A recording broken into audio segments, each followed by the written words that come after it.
Here are the top stories of the news. Suspected bandits kill 3 officers during attack on police camp in Kwara State. Kogi State lawmaker Lekia Bijide resigns from African Democratic Congress. On the foreign scene, United States to cut troop levels in Germany by 5,000 amid Trump's disagreement with MERS. Good afternoon and welcome to Spring News at 12 on Western Spring Television. My name is Olufemi Alwe.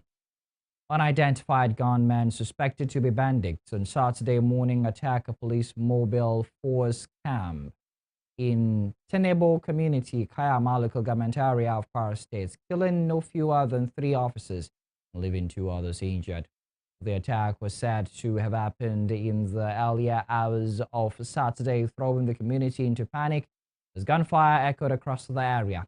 The assailants reportedly stormed the police camp unexpectedly, overwhelming the officers on duty before carrying out the deadly operation. The State Police Public Relations Officer, Ejide Tohun, confirmed the attack, saying details will be provided later. In the meantime, troops of Operation Hiding Kai have rescued 6 women and children abducted by suspected Boko Haram ISWAP terrorists in Ngoshe village, Gwaza local government area of Borno State.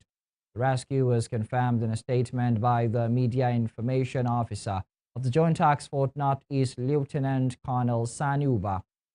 According to the statement, the victims were rescued during a coordinated operation followed sustained offensive actions, including interdiction missions targeting terrorist hideouts in the Mandara Mountains. Preliminary findings showed that the victims were abducted during an attack on Ngoshe community on March 3, 2026, and had been held in captivity in a terrorist enclave before escaping. The statement added that troops came under sporadic fire as fleeing terrorists attempted to pursue the escapees, but were repelled after a brief exchange. The rescued victims were given medical attention before being handed over to community leaders and reunited with their families. In other news, President Bola Tinubu on Friday declared insecurity and poverty as national emergencies, saying both crises pose serious threats to jobs, productivity, and Nigeria's overall stability.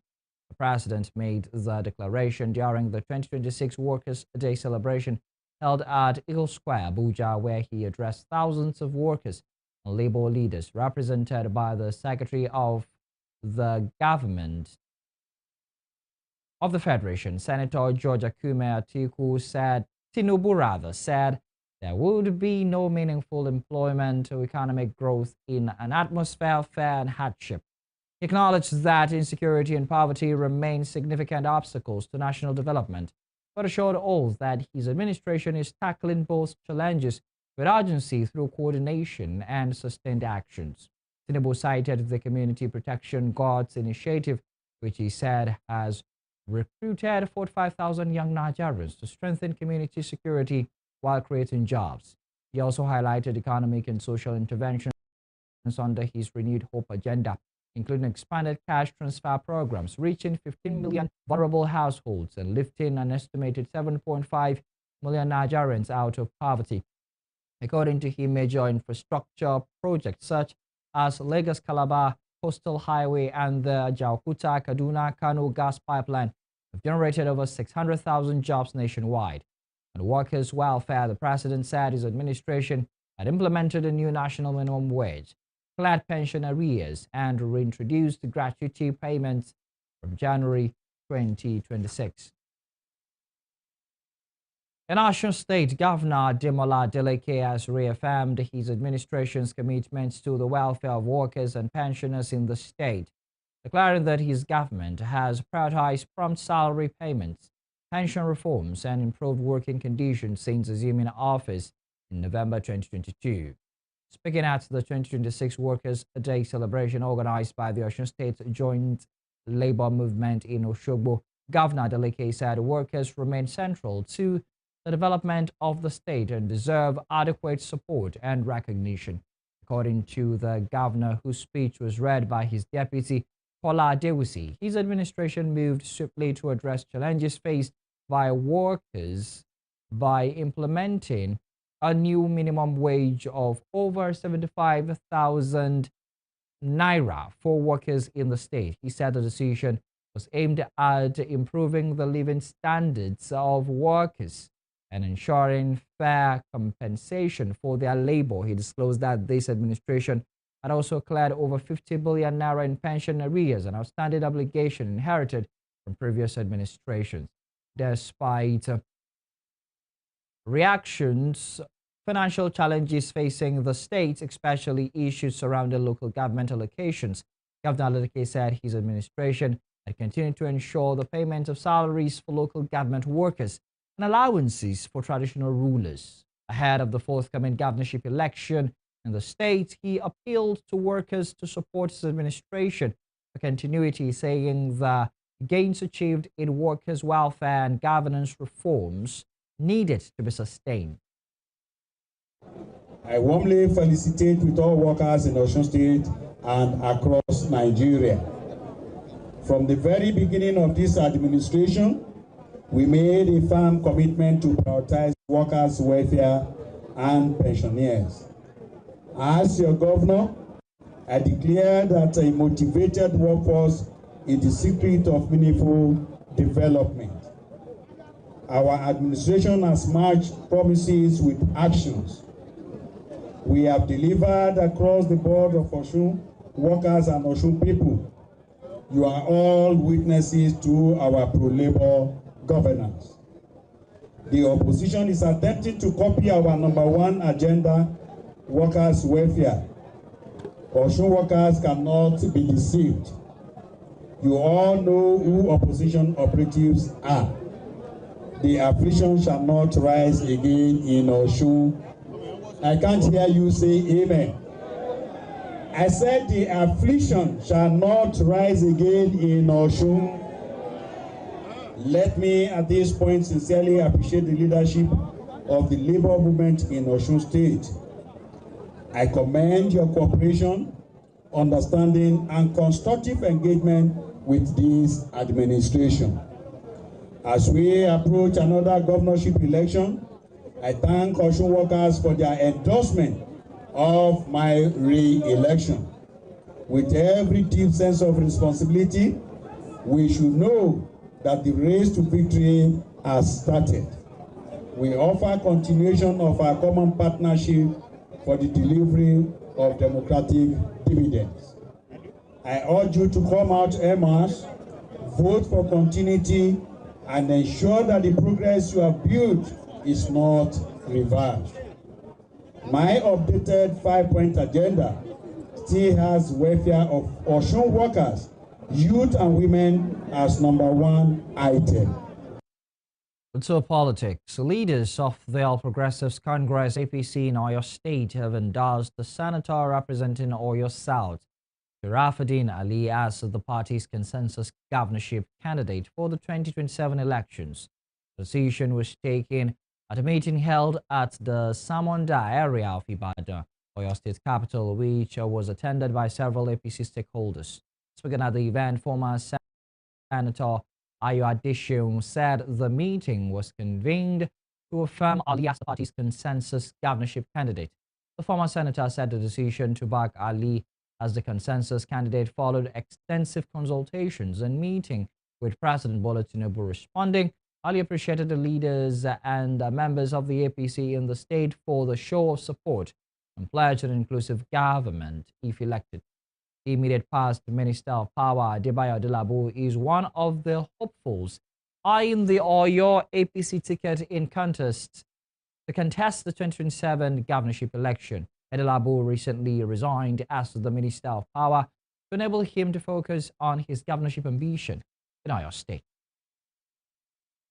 A lawmaker representing the Yagba Federal Constituency in Kogi State, Leke Abejide, resigned from the African Democratic Congress ADC.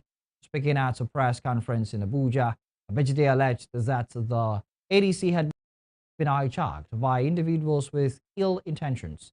The lawmaker who chairs the House Committee on Customs said he instituted a case against the David Mark leadership of the ADC in August 2025, noting that allies of the defendants kept applying to join the suit to delay the matter from being adjudicated upon. Abejide said the ADC has unlawfully hijacked by the politicians who were chased out of the political parties they could not manage. The lawmaker said he nurtured and founded the ADC from when it was unpopular till it became a known platform. The David Mark-led faction of the ADC and Balan Few, a former national vice chairman of the party, have been laying claim to its leadership. However, on Thursday, the Supreme Court directed Mark to return to the Federal High Court for the hearing and determination of issues arising from the leadership disputes within the ADC. In the meantime, Aisha Binani Dahiru, the 2023 governorship candidate of the All Progressives Congress APC in Adamawa State, has defected from the African Democratic Congress ADC to the Nigeria Democratic Congress NDC. The move, announced on Friday, comes exactly 9 months after she left the APC for the ADC.